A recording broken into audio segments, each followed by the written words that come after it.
ॐ श्रीगुरुवे नमः। नित्यं शुद्धं निराभासं निराकारं निरञ्जनं नित्यबोधं चिदानन्दं गुरुं ब्रह्म नमाम्यहम्। ॐ शान्तिः शान्तिः शान्तिः। प्रणाम भगवान।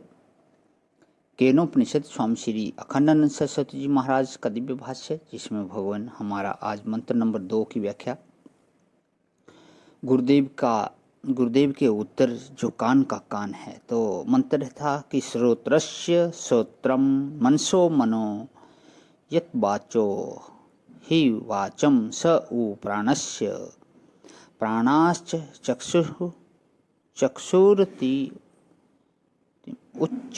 उच्च धीरा प्रत्यय अस्मालोकात् मृताः भवन्ति। जो श्रोत्र का श्रोत्र है, मन का मन है, वाणी की वाणी है, प्राण का प्राण है, नेत्र का नेत्र है, धीर पुरुष अपवाद करके उसका तादात्म्य छोड़कर इस दृश्य लोक से मुक्त हो जाते हैं और अमृत हो जाते हैं। तो बात यह पूछी गई थी कि मन को भेजने वाला कौन है, प्राण को भेजने वाला कौन है, वाणी को भेजने वाला कौन है और नेत्र और श्रोत्र को भेजने वाला कौन है। इन प्रश्नों का जैसे उत्तर देना चाहिए था वैसे उत्तर नहीं दिया हुआ है। सीधे ही नाम ले लेना चाहिए था कि अमुक देवता बैठा हुआ है और वह भेज देता है। ऐसे भी नहीं कहा कि हाथ में वसूला लेकर के जैसे कोई लकड़ी को चीरता है, दांती लेकर के अन्न को काटता है, ऐसे ही जो आँख से देखने वाला है सो आँख को भेजता है, जो कान से सुनने वाला है सो कान को भेजता है। यह तो उपनिषद है, इसमें तो एक विशिष्ट बात बतलानी है।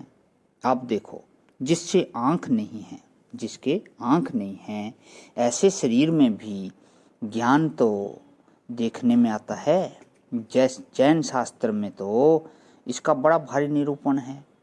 एक इंद्रिय वाले प्राणी होते हैं, 2 इंद्रिय वाले प्राणी, 3 इंद्रिय वाले प्राणी, 4 इंद्रिय वाले प्राणी, 5 इंद्रिय वाले प्राणी होते हैं।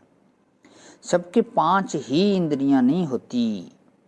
उद्भिजों में ज्ञान तो होता है, चेतना तो होती है, परंतु इंद्रियां प्रकट नहीं होती। उनके आँख कहाँ होती है। यह आजकल सारी सृष्टि में जो लोग जड़ से चेतन का विकास मानते हैं वे बिल्कुल उल्टा समझते हैं। पहले इंद्रिय बनती है तब ज्ञान आता है। यह सिद्धांत ही गलत है। आओ इस बात पर विचार करें कि किसी प्राणी के आँख होती है और किसी के नहीं होती, पर ज्ञान तो उसमें होता है।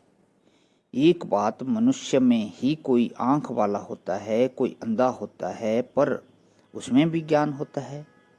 दूसरी बात, और किसी आँख कौड़ी की तरह होती है, किसी की आँख जो है कौड़ी की तरह होती है, किसी कमल के पत्ते की तरह होती है, किसी किसी की आँख मटर की तरह होती है।